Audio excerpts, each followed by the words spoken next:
ఒకవేళ ఉంటే ఇవ్వండి, తీసుకోలేదు అన్న వాళ్ళకి కొద్ది నిమిషాల్లో మీరు బయటికి వెళ్ళిపోతారు. కొద్ది సమయాన్ని మీరు వింటే సరిపోద్ది. ఈ ఫస్ట్ మాట రెండో మాట తీసుకున్న తర్వాత వాట్సాప్లో పెట్టారు. మూడో మాట నాలుగో ఆరో ఏడో మాట తీసుకున్న తర్వాత ఈ 4 మాటలు వాట్సాప్లో పెట్టడం జరిగింది. ఇంకా 3 మాటలు ఉన్నాయి. 4 మాటలు తీసుకున్నారు, 3 మాటలు ఉన్నాయి. ఈ 3 మాటలు ఉన్న తర్వాత నేను దీవెన దగ్గరికి వెళ్ళాను. వెళ్ళిన తర్వాత ఇలా అడిగానమ్మా, ఫస్ట్ మాట ఎవరు తీసుకున్నారు, రెండో మాట ఎవరు తీసుకున్నారు, మూడో మాట ఎవరు తీసుకున్నారంటే అతను అన్నది 3 మాటలు తీసుకున్నారు, చివరి మాట 7వ మాట తీసుకున్నారు, కానీ మధ్యలో 5వ మాట 6వ మాట 4వ మాట ఉండిపోయాయని చెప్పారు. చెప్పిన తర్వాత నేను అన్నాను, అమ్మా ఈ రోజులో వాక్యం తీసుకొని వాక్యం చెప్పే రోజులు లేవు. ఈరోజు 2-3 గంటలు మందిరంలో కూర్చుండే రోజులు లేవు. కాబట్టికి నువ్వు ఒక మాట నేను ఒక మాట, మీ భర్త గారికి ఒక మాట చెప్పు, తీసుకోండి అని నేనే చెప్పేసి అనగా తను అన్నది, అమ్మో నేను తీసుకోనాకి నాకు ట్రైనింగ్ అంటే నాకు ముందు నేను ఉన్నప్పుడైతే నీ దగ్గర ఉన్నప్పుడైతే నాకు అన్నీ చెప్పేదానివి, అన్ని విషయాలు చెప్పేదానివి, నేను ఎలా ఉండాలో ఏ విధంగా వాక్యం చెప్పాలో నాకు చెప్పేదానివి. ఇప్పుడు నీకు నేను దూరం అయిపోయాను కాబట్టి నేను ఇప్పుడు వాక్యం చెప్పలేను అన్నది. నేనన్నాను, తప్పిపోయిన కుమారుడు తిరిగి వచ్చిన తర్వాత ముద్దు పెట్టుకొని తన ఏం చేశాడు, హత్తుకున్నాడు. దూరంగా పెట్టలేదు, విడిచిపెట్టలేదు. మనము నేర్చుకోవాలని ఆసక్తి ఉండి, చెప్పాలని ఆసక్తి ఉండి, మన నోరు విప్పి మనకు ఆశ ఉంటే చాలు. హల్లెలూయా. అయితే ఓకే, మీరేం చెప్తే నేను అది వింటానని ఏం చేసిందంటే, నేను కొన్ని విషయాలు చెప్తాను, నువ్వు ప్రిపేర్ అయిపోయాను అని చెప్పాను. అప్పుడు అన్నది, నన్ను అయ్యగారు అందరికంటే నేను బాగా చెప్పానని నన్ను మెచ్చుకుంటారు, మీరు చెప్పేశారు కాబట్టి అన్నది. హల్లెలూయా. చూడండి, ఇది దేవుడు వాక్యం. అంటే ఆయన అంత కష్టకారంలోకి వెళ్ళిన తర్వాత ఆ మాటలు పలకవలసిన కారణం ఏంటంటే, ఆయనకి అలా చేయవలసింది, ఆ మాటలు పలకవలసిన, సిలువేగం వేయవలసింది పని లేదు ఆయనకి. ఆయన ఏం పాపం చేయలేదు, దొంగతనం చేయలేదు, ఎవరిని చంపలేదు. ఆయన నీతిమంతుడు, పరిశుద్ధుడు. హల్లెలూయా. కానీ ఆయన ఎందుకు నీ కోసం నా కోసం ప్రాణం పెట్టారంటే, నీవు నేను కూడా ఏం చేయాలి, మనం చేసిన పాపం నిమిత్తం విడుదల పొందాలని. హల్లెలూయా. ఆయన చేశారు. అందుకోసం ఆయన ప్రేమ నువ్వు తెలుసుకుంటావని ఆ వాక్యాన్ని కనీసం ఇప్పుడైనా చూడండి. మొదటి మాట ఎక్కడుంటుందో చెప్తారు ఎవరైనా? మీరు చదువులేని వారు నానా మీరు ఇలా చూడండి, మీరు వాట్సాప్లో పెట్టేటప్పుడు ఆదిరాజు అని ఏదో కొన్ని మాటలు పలికారు. చిన్న చిన్న మాటలు మనం పలికినవి అన్నీ కూడా మీరు వాట్సాప్లో పెట్టకండి. దేవుడు వాక్యం పెట్టండి, అది బయట వారు కూడా చూస్తున్నారు. ఏది పెడితే అది పెట్టారంటే అది ఖచ్చితంగా అందరూ వింటారు. దేవుడు వాక్యం అది ప్రజలకు ఉపయోగపడితేనే మీరు పెట్టండి. హల్లెలూయా. నాన్న ఇటు ఇలా తిరగండి, ఇటు తిరిగి దేవుడి వాక్యాన్ని వినండి, ఇటు తిరగండి. మీ కూర్చున్న చూసి ఎవరైనా కొత్తవారు అప్పుడే ప్రభువుని తెలియలేని వారు వచ్చారనుకో, వారు కూర్చోలేరండి. ఎందుకంటే వాళ్ళకి కష్టం అవుతుంది కూర్చోడు. మీరు రోజు ఇన్ని రోజులై మందిరంలోకి వచ్చినారు, మీరికే కష్టం అవుతుంది, వాళ్ళకి కష్టం అవ్వదా? హల్లెలూయా. చూడండి, నేను అన్నాను,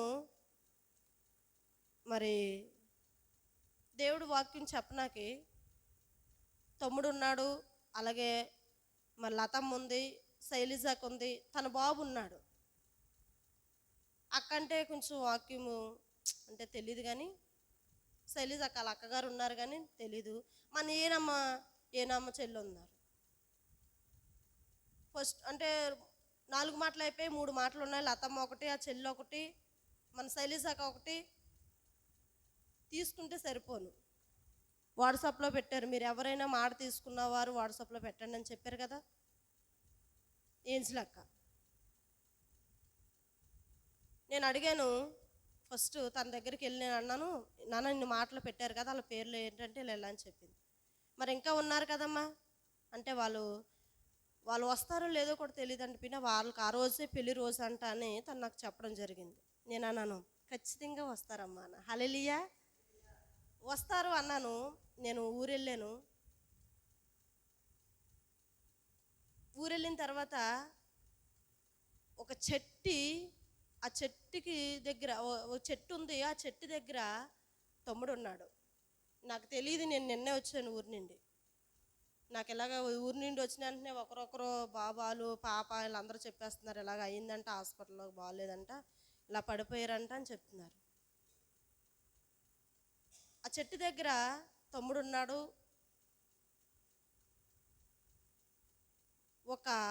ఆ జంతువు స్పష్టంగా చూశాను. అదేం చేసిందంటే చేయి పెట్టి నాకగానే తను ఏం చేశాడంటే పడిపోయాడు. ఇందాడబడికి గుర్తుంది నాకు ఆ జంతువు. ఆ చెట్టు దగ్గర తనున్నాడు. ఆ చెట్టు దగ్గర ఎప్పుడైతే తనున్నాడో అది ఇలా పెట్టి నాగేగానే పడిపోయాడు. చిన్న గాయం తగిలింది. హల్లెలూయా. తనన్నది నేను చెప్పాను పిన్ని, కానీ వాళ్ళు రారంట ఆ రోజు, నేను చెప్పలేను అని అన్నది మాట అన్నాను. నేను అన్నాను ఖచ్చితంగా వస్తారమ్మా, మన మధ్యలో ఉంది తను, నేను తనకు చెప్పాను. అవునా, నాకు చెప్పారు కదా పిన్ని, నీకెలా వస్తారనిపిస్తుంది? ఖచ్చితంగా వస్తారు. హల్లెలూయా. చూడండి, నాకు ఆ కళ చూపించింది 3 రోజుల కిందట. అంటే మొన్న ఆదివారం సోమవారం జరిగిందంటే ఇలాగని, నాకు మొన్న లక్షవారం బుధవారం ఇలా కళ వచ్చింది. నాకు ఇలా జరిగిందని. చూడండి, మనం దేవుడికి దూరంగా ఉండాలని చూసినా దేవుడు ఏదో ఒక రకంగా దేవుడికి దగ్గర అయ్యే వరకు ఆయన ఒప్పుకోడు. హల్లెలూయా, హల్లెలూయా. దగ్గర అయ్యేదాకా ఒప్పుకోడు. అంటే దగ్గర అవుతే దేవుడికి మందిరానికి వస్తేనేనా? ఖచ్చితంగా. ఎందుకంటే దేవుడు మందిరానికి వస్తే అనేకమైన విషయాలు, ఆయన ప్రేమ, ఆయన మాటలు, ఆయన స్తుతి చేయడం, ఆయన ఆరాధించడం మనకు తెలుస్తుంది. కాబట్టి ఆయన ఖచ్చితంగా మందిరాన్ని తీసుకొస్తాడు. నేను అన్నాను, ఎలా చెప్పగలుగుతున్నావు నువ్వు అన్నది. ఖచ్చితంగా వస్తారన్నాను. హల్లెలూయా. 3 మాటలు ఉండిపోయాయి. ఏంజిలాకు ఒకటి, తను ఒకటి, శైలిజాకు ఒకటి, 3 మాటలు తీసుకుంటే, అంటే చెల్లుంది చెప్పిన అంటే వాళ్ళు చెప్పేశారు, నేను తీసుకోకూడదా? ఇంతమంది ఉన్నాం, చెప్పిన మాట మళ్ళీ ఇంకొకరు చెప్పవచ్చు. అంటే దేవుడు మాట పలకడం అది తప్పు కాదు. హల్లెలూయా. ఎస్తేర్ అమ్మగారు మంచి బిజీలో ఉన్నారు, నా వైపు చూడండి. హల్లెలూయా. దేవుడు మాట చెప్పడం అది తప్పు కాదు. దేవుడు మాట పలకడం అన్నది అది తప్పు కాదు. హల్లెలూయా. నాకు రాదు, ఎవ్వరికి రాదు. స్కూల్కి జాయిన్ చేసిన తర్వాత ఆడికి ఒకటి నేర్పితేనే కానీ ఆడు పెద్దోడయ్యే ప్రొజీకుడు అవడు. హల్లెలూయా. మనకు కూడా ఫస్ట్లో 2 రోజులు 3 రోజులు అలా మనకు కష్టమైనా దేవుడు వాక్యం చెప్పడం మనకు కూడా వస్తుంది. హల్లెలూయా. కాబట్టి చివరగా 6వ మాట నేను చెప్పడం జరుగుతుంది. 7వ మాట ఉంది, అయిపోతుంది. యోహాను సువార్త 19వ అధ్యాయము 35 మీరు ఎవరైనా బైబిల్ తీస్తే ఆ బాబే చదువుతున్నాను. నన్ను ఒకసారి ఆగు. ఎవరు మూసారో ఎవరు తెరిచున్నారో ఇప్పుడు తెలిసిపోద్ది. ఎవరు ఫస్ట్ చదువుతారో చూస్తాను నేను. చూసారా ఎంత ఫాస్టో? చాలా ఫాస్ట్ ఉంటారు మీరు బైబిల్ చదవ. నాకు చాలా సంతోషం అనిపిస్తుంది.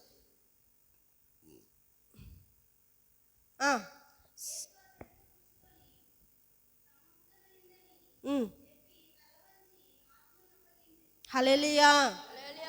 సమస్తం కూడా ఆయన ఏం చేశాడు? సమస్తాన్ని కూడా ఆయన ఏం చెప్పండి అమ్మా. నేను చెప్పుకుంటా పోను. మీరు ఎలా కూర్చున్నారో చూస్తాను, మీరు ఎలా వింటున్నారో చూస్తాను, మీరు ఎలా ఉన్నారో కూడా నేను చూస్తాను. హల్లెలూయా. ఆకలి అయితే అన్నం పెడతాను కానీ వినకపోతే మటుకు ఒప్పుకోను. హల్లెలూయా. చూడండి మళ్ళా చదువుతాం.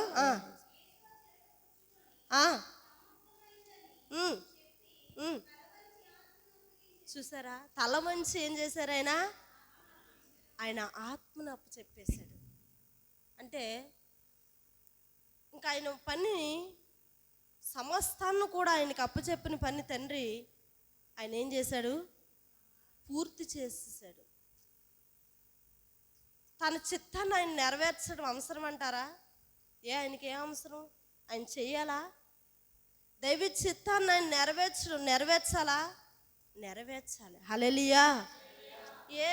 ఆయన అంత బాధ పెడుతున్నప్పుడు, ఆయన అంత హింస పెడుతున్నప్పుడు, ఆయన అంత కష్టపెడుతున్నప్పుడు, ఆయన ఆఖరి రక్తపొట్టు కూడా ఆయనలో లేకంట పక్కలో బల్లెం పోటు పొడిచినప్పుడు, ఆయన సిలువకి యాగం చేసేసినప్పుడు, ఆయన్ని ఆ సిలువ పెట్టుకొని ఆయన ఈడ్చేటప్పుడు, ఆయన కష్టమైన పరిస్థితులు ఆయన వేలాడదీసినప్పుడు, ఆయన మేకులతో గుద్దినప్పుడు, ఆయన ముళ్ళు కిరీటం ఆయనకి పెట్టినప్పుడు ఆయన వదిలేచ్చు కదా?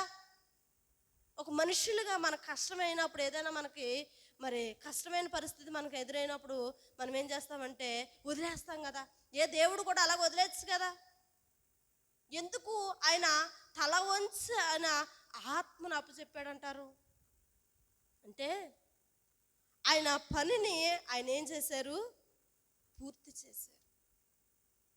మనం కూడా ప్రభుని ఎన్నుకున్న మనం, ప్రభుని తెలుసుకున్న మనం కూడా, మనం ఏ పని అయితే ప్రభు మనల్ని చేయమన్నాడో ఆ పనిని మనం కూడా చివరి వరకు కూడా మనం కూడా ఏం చేయాలి? చెయ్యాలి. హల్లెలూయా, హల్లెలూయా. సగంలో ఈ మొదట్లో మనకు అప్పచెప్పిన తర్వాత చాలా ఎదురొస్తాయి, చాలా యేసుప్రభుని చాలా హింస పెట్టారు. ఎందుకు వదిలేయకూడదు? ఎందుకు సమస్తాన్ని కూడా ఆయన చెయ్యాలి? ఎందుకు ఆయన ఆత్మను అప్పచెప్పేయాలి అంటే, చూడండి, ఆయన ఎంత తిరగలేని దేవుడు. ఆయన ప్రేమ మీకు ఇంట్లో తెలిసిపోతుంది. ఆయన ఆత్మను అప్పచెప్పేశాడండి. అందుకనే శివలో ఉంటుంది, తండ్రి నా ఆత్మ మీ చేతులకు అప్పచెప్తున్నాను. చూడండి, ఆయన ఆత్మను ఏం చేశాడంటే అప్పచెప్పేశాడు. సమస్తాన్ని కూడా ఆయన ఏం చేశాడు? చక్కబెట్టేశాడు. చక్కబెట్టిన తర్వాత ఆయన ఏం చేస్తున్నాడంటే, ఇంకా ఆయన నా ప్రాణము ఇంకా ఇచ్చేస్తున్నానని ఇచ్చేసాడండి. ఆయన ప్రాణాన్ని అప్పచెప్పవలసిన పనే ఉంది ఆయనకి. ఆయన ఉంచుకోవచ్చు కదా, దాచుకోవచ్చు కదా, ఆయన దాచుకోవచ్చు కదా. ఎందుకు ఇవ్వాలా? ఎందుకు అప్పచెప్పాలా? ఎందుకు తన ఆత్మని? నేను మొన్న మాట విన్నాను ఏంటంటే, ఆయన ఒక మాట విన్నాను ఏంటంటే, ఆత్మ రోధిస్తుంది అని ఒక మాట విన్నాను నేను మొన్న. చూడండి, ఆయన ఆత్మని ఎందుకు ఇవ్వాలి, అప్పచెప్పాలి? ఎందుకు ఆయన ఆత్మను అప్పచెప్పేశాడంటే, చూడండి, స్వార్థం లేని ప్రభు, ద్వేషం లేని ప్రభు, ఆయన కోసం ఆయన ఆలోచించుకోకంట నీ కోసం, మన కోసం, మన అందరి కోసం కూడా ఆయన త్యాగం చేసిన గొప్ప దేవుడు. హల్లెలూయా, హల్లెలూయా. గొప్ప దేవుడు. సమస్తాన్ని కూడా ఆయన చేసి చివరిగా ఆయన ఆత్మని అప్పచెప్పేస్తున్నాడు. 39 దెబ్బలు కొల్లాకర్రలతో కొట్టారండి. ఎస్తరమ్మ గారు నా వైపు చూడండి. 39 దెబ్బలు కొట్టారు, ఏలాడదీశారు.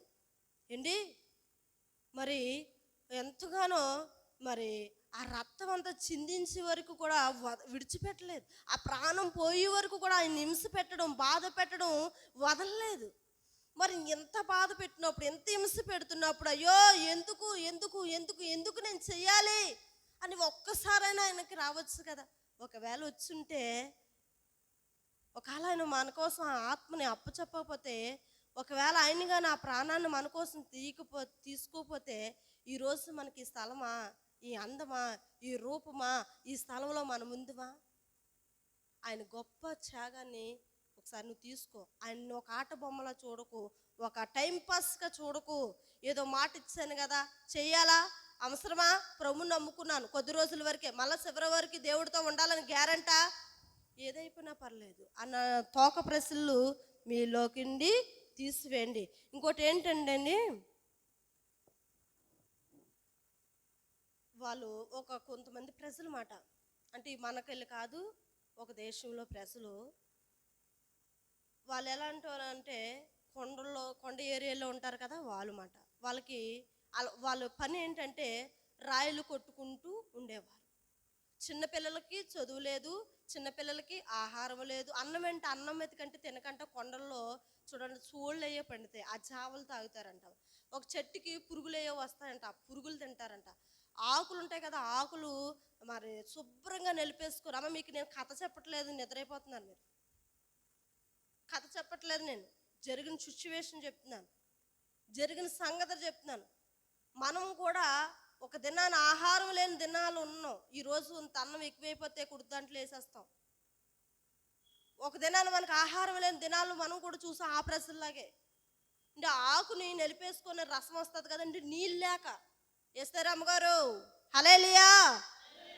ఆకుని నిలిపేసుకొని ఆ రసం అంటే నోరు తడిపడం కోసం, అంటే గొంతుకు ఆరిపోయి పిల్లలు ఇలా ఎండిపోయండి, ఆ భార్య భర్తలు ఇలాగ ఎండిపోయి ఆకు, ఆ కొండ మీద ఉన్న ఆకు నిలిపేసుకొని ఆ రసం తాగేవారంట, వాటర్ లేక. ఆ దైవజనుడు ఏం చేశాడంటే మరి ఆ ప్రాంతానికి వెళ్ళి, కొండల ఏరియా కాబట్టి ఆ ప్రాంతానికి వెళ్ళి, మీరు ఇలాగా చేస్తున్నారు కదా, మీరు ఈ పనిలో ఎలా చేస్తున్నారు, మీకు ఆహారం అంటే తెలియట్లేదు, దాహానికి మీకు నీళ్ళు లేవు, మీరేం చేయొద్దు, మందిరానికి మీరు రండి అని చెప్తే, వాళ్ళకి మరి కొండలో ఉన్న వాళ్ళకి కనకొట్టుడు ఉంటుంది, శాతబడి ఎక్కువ చేస్తారు వాళ్ళు. మరి యేసుప్రభు నమ్ముకున్న వాళ్ళు కానీ, యేసుప్రభు ఇంకో మతం తీసుకొస్తే వాళ్ళు ఒప్పుకోరు.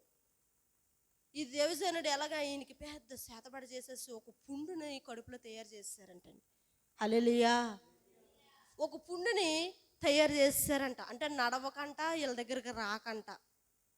ఈ పుండు ఎప్పుడైతే బయలుదేరిపోయిందో ఈయన ఇంకా హాస్పిటల్లో 3 నెలల పాటు జాయిన్ చేశారంట. అప్పటికి ఈయనకి పెళ్ళి కాలేదు, ఏమి కాలేదు, ఒంటరివాడు. ఈయనకి పరిచర్య చేసే వాళ్ళు కూడా ఎవరు లేరు. హాస్పిటల్లో 3 నెలల పాటు ఉండిపోతే ఈ గడ్డ మరి ఎన్ని ట్రీట్మెంట్ చేసినా ఈ శాతబడి గడ్డని డాక్టర్లు ఎంత ట్రీట్మెంట్ చేస్తున్నారు కానీ వాళ్ళు కైగొనలేకపోతున్నారు, తెలుసుకోలేకపోతున్నారు. ఆ వెనక ఈయన బెడ్డ మీదే ఉంటూ 3 నెలల పాటు ప్రార్థన చేశాడంటండి. హల్లెలూయా. 3 నెలల పాటు ప్రార్థన చేసి మంచి ఆరోగ్యం వచ్చింది, వచ్చారు, మళ్ళా ఆ ప్రాంతానికి వెళ్ళారంట. వెళ్ళిన తర్వాత ఆ గ్రామంలో ఉన్న ప్రెసిడెంట్లు, నాయకులు, మంత్రులు వీళ్ళందరూ కూడా ఆ ప్రజల్ని నువ్వేం చేసావు, ఆ ప్రజలు నీకు ఇంత గాయాన్ని చేశారు కదా, నువ్వెందుకు ఆ ప్రజల దగ్గరికి వెళ్తున్నావు, దేనివల్ల వెళ్తున్నావు, ఏమి ఆశించి వెళ్తున్నావు అంటే, నాకు ఆదివారం కానుక కూడా నేను తీసుకోను, వాళ్ళు అంటే వాళ్ళకి నేను ఆహారం పెట్టి నేను పోషిస్తాను అంతే తప్ప వారు నాకు ఆదివారం కానుక కూడా వద్దానని వాళ్ళని తీసుకొచ్చాడంట. అలాగే యవనస్తుల్ని మరి ఆ చిన్న పిల్లలకు స్కూల్ పెట్టడం, మంచిగా వాళ్ళకి ఆహారం ఈయనే బియ్యాలు ఇవ్వడం, కారం, ఉప్పు సమస్తం కూడా ఇచ్చి, మరి చూడండి వీళ్ళు రాళ్ళు కొడుతున్నారు కదా, ఆ రాళ్ళు కొట్టిన దొబ్బులుంటి ఏం చేసేవారు తెలుసా, భార్యాభర్తలు ఇద్దరు కూడా మందు తాగేవారంటండి.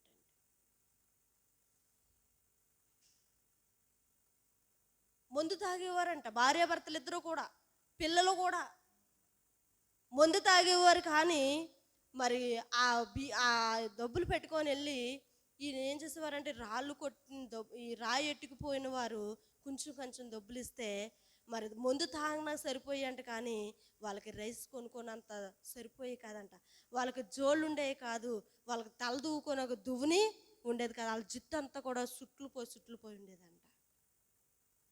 వాళ్ళ జుట్టు అంతా సుట్లు పోయి కాళ్ళకి జోళ్ళు లేక మరి ఆ రాళ్ళు కొట్టడం వల్ల, కాళ్ళు మయ్యాన్ని కొట్టడం వల్ల ఆ కాళ్ళకి ఆ సుతి తగిలేసి కాళ్ళు బద్దలేసిపోయి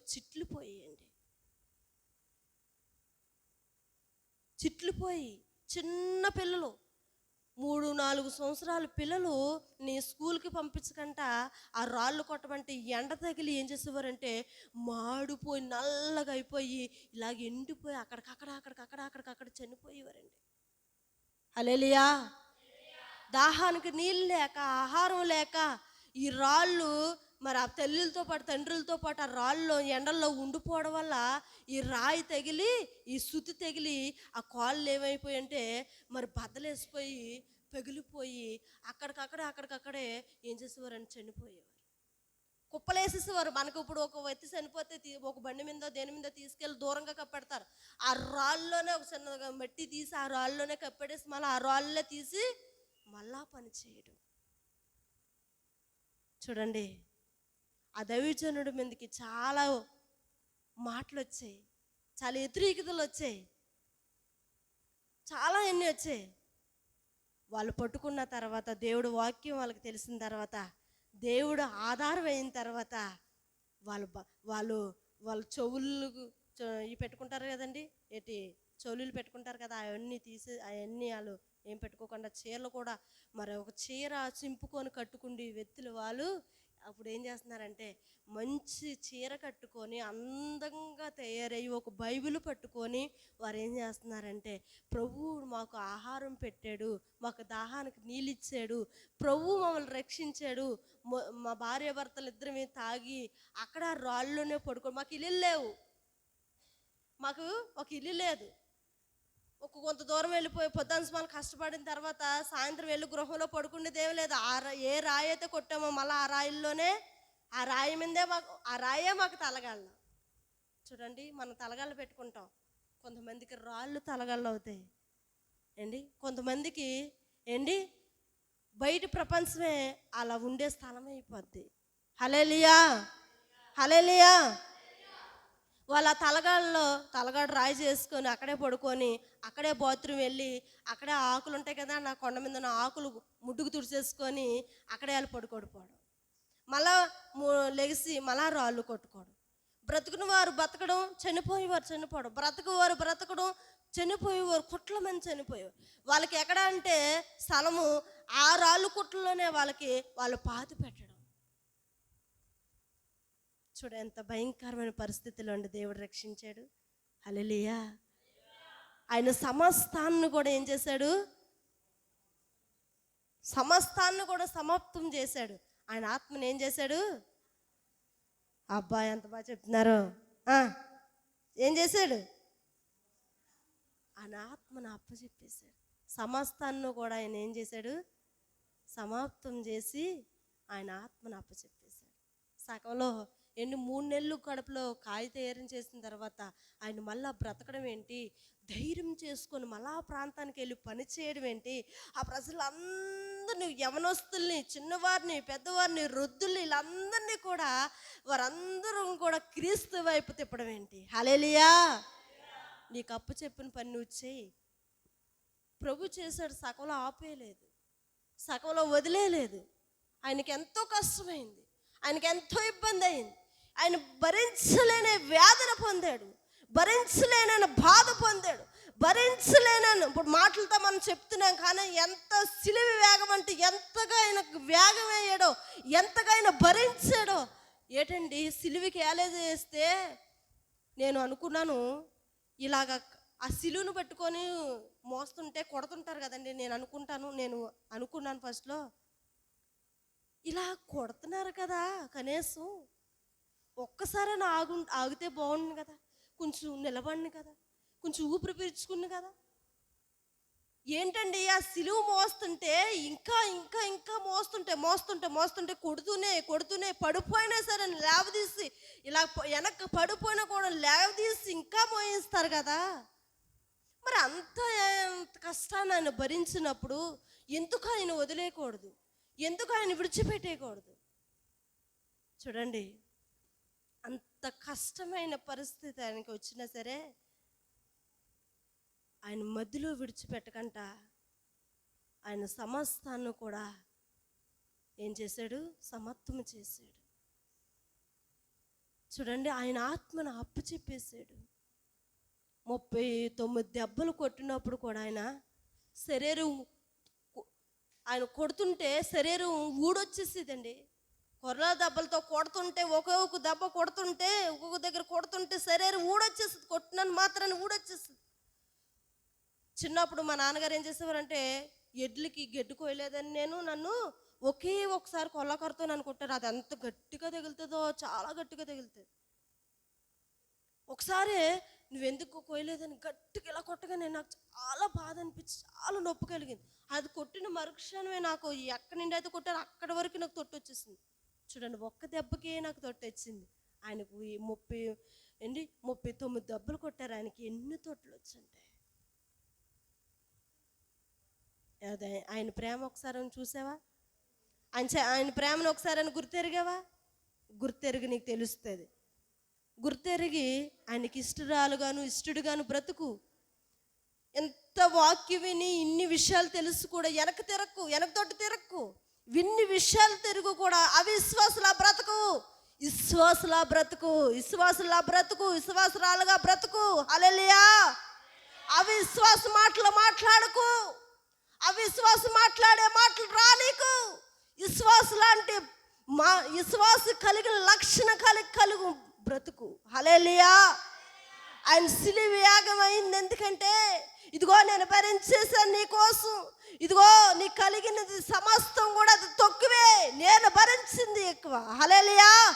నీకెదురైంది కొంచెం, నీకు వచ్చింది కొంచెం, నేను భరించింది కష్టమైంది, కానీ నేను సమస్తాన్ని కూడా నేను పూర్తి చేశాను. హల్లెలూయా. తండ్రి ఇదిగో నా ఆత్మను అప్పచెప్తున్నానని తండ్రి ఏం చేశారంటే ఆయన ఆత్మను అప్పచెప్పేశాడు. సమస్తాన్ని కూడా ఆయన సమకూర్చి ఆయన సమస్తాన్ని కూడా చేసి మధ్యలో ఎక్కడ ఆపకంట, కష్టం వచ్చిందని వదిలేకంట, హింస పెడుతున్నారని బాధ పెడుతున్నారని దాహానికి నీళ్ళు ఇవ్వకపోయినా ఆయన వేలాడదీసిన ముళ్ళు కిరీటం పెట్టినప్పుడు రక్తం అంతా కూడా కారుతుంటుంది.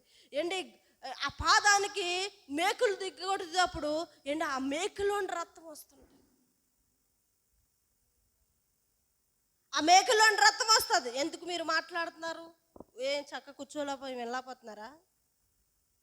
హల్లెలూయా. మాట వినండి. ఎందుకు మీరు మాట్లాడవలసిన పనే ఉంది? హల్లెలూయా. ఆయన చక్కగా నీ కోసం చేసిన త్యాగాన్ని వెనకతోటి తిరిగి ఇంకా గాయపరచుకో. ఆయన ఒకసారి నీ కోసం త్యాగం చేశారు, ఒకసారి నీ కోసం ప్రాణం పెట్టారు. మళ్ళా నువ్వు వెనక తొట్టు తిరిగినప్పుడల్లా, ఆయనకు నువ్వు వ్యతిరేకంగా బ్రతికినప్పుడల్లా నువ్వు ఆయన గాయపరిచినట్టే. హల్లెలూయా.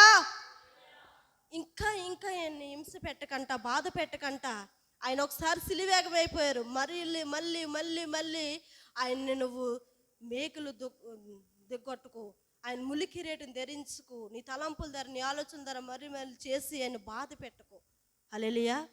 చివరగా చెప్పవలసిన మాట ఏంటంటే, నీకోసం ఒకసారి ఆయన ప్రాణం పెట్టారు, నీకోసం ఆయన చక్కగా త్యాగం చేశారు.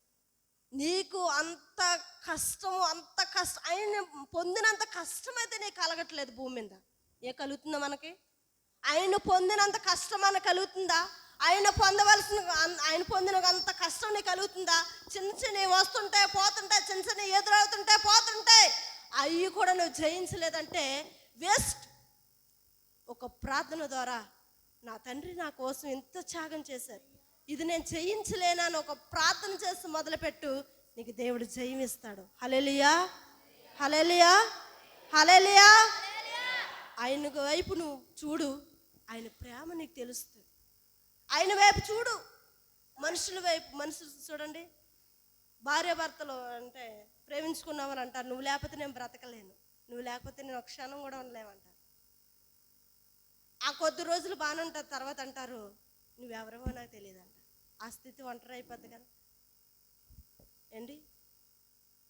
దేవుడు ప్రేమ అయితే నిన్ను నన్ను ప్రేమించిన ప్రేమ, ఒక మనిషి ప్రేమించి కొద్ది రోజులు ప్రేమించి విడిచిపెట్టేసి వేరొక్క స్త్రీని ఆశించిన ప్రేమ కాదు. కొద్ది రోజులు ఆ స్త్రీతో ఉండి ఆ స్నేహాన్ని పొందుకొని ప్రేమించి ఉండి కొన్ని సంవత్సరాలు బాగానే ఉండి స్నేహాన్ని మరి చక్కగా స్నేహం చేసిన తర్వాత నువ్వు ఎక్కర్లేదని ఇంకొక స్నేహాన్ని ఆశించేవాడు కాదు యేసు ప్రభువు. నువ్వెప్పుడు కూడా ఆయన్ని వెంబడించడమే ఆయన కావాలి, ఎప్పుడు ఆయనతో కలిసి ఉండడమే కావాలి, ఆయన స్నేహాన్ని నువ్వు పొందుకోవడమే కావాలి, ఆయనకి నమ్మకస్తుడుగాను బ్రతకడమే ఆయనకి కావాలి. హల్లెలూయా.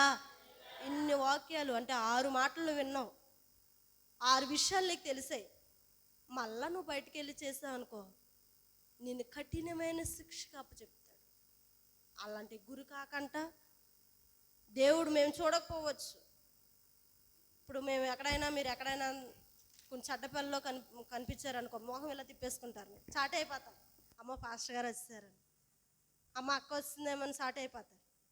మేము కొంత మాత్రమే.